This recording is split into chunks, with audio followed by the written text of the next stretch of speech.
এদিকে জাতীয় দলে খেলার জন্য এখনো প্রস্তুত নন ফাহমিদুল, জানালেন বাফুফের সভাপতি তাবিদ আওয়াল। ফাহমিদুল ইস্যু নিয়ে ক্রীড়া উপদেষ্টার সাথে বৈঠক শেষে তাবিদ বলেন, সেরা ফুটবলারদের নিয়েই দল সাজিয়েছেন তারা।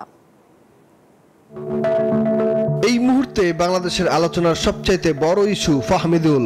কেন তাকে ক্যাম্পে রেখে দলে যুক্ত করা হয়নি, দেশের মানুষ জানতে চায় সেই প্রশ্নের উত্তর। হামজা দলের সাথে যোগ দেওয়ার দিনেও রাজপথে আন্দোলন করেছে সাধারণ ফুটবল ভক্তরা।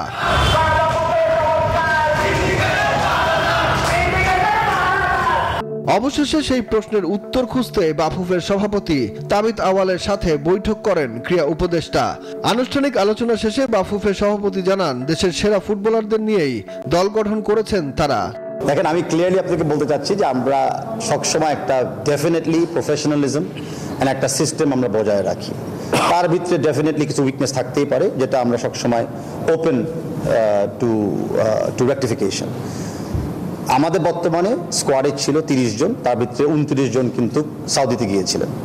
আমরা 29 জনের স্কোয়াড থেকে কার্টেল করে 22 স্কোয়াডে আমরা নেমে এসেছি।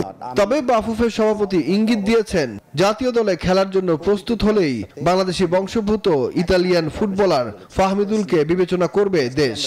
তার ভিতরে এবারের জন্য আমাদের একজন প্লেয়ার ফাহমিদুল চান্স পায়নি, বাট ও একটা প্রমিসিং প্লেয়ার। ও ডেফিনেটলি তার এইজও আছে দলকে দেওয়ার মতো। আর আমাদের অনেকগুলি খেলা আছে এই বছর, ইনক্লুডিং সাফ। সো অতগুলি ম্যাচ যদি আমরা চিন্তা করি, আমাদের কিন্তু মোটামুটি অল 30 জন স্কোয়াডকেই লাগবে। ক্রীড়া উপদেষ্টা আসিফ মাহমুদ জানিয়েছেন, বাংলাদেশি বংশোদ্ভূত ফুটবলারদের দলে যুক্ত করতে সব ধরনের সহযোগিতা করবে ক্রীড়া মন্ত্রণালয়। অন্যদিকে দেশের মানুষের ভালোবাসা দেখে অভিভূত হয়েছেন ফাহমিদুল। সামাজিক যোগাযোগ মাধ্যমে পোস্ট করেছেন, সুযোগ পেলে তিনি আবারও ফিরতে চান বাংলাদেশে, যা শেয়ার করা হয়েছে ফুটবল সমর্থকদের সংগঠনের যোগাযোগ মাধ্যমে। সুখন সরকার, নিউজ 24, ঢাকা।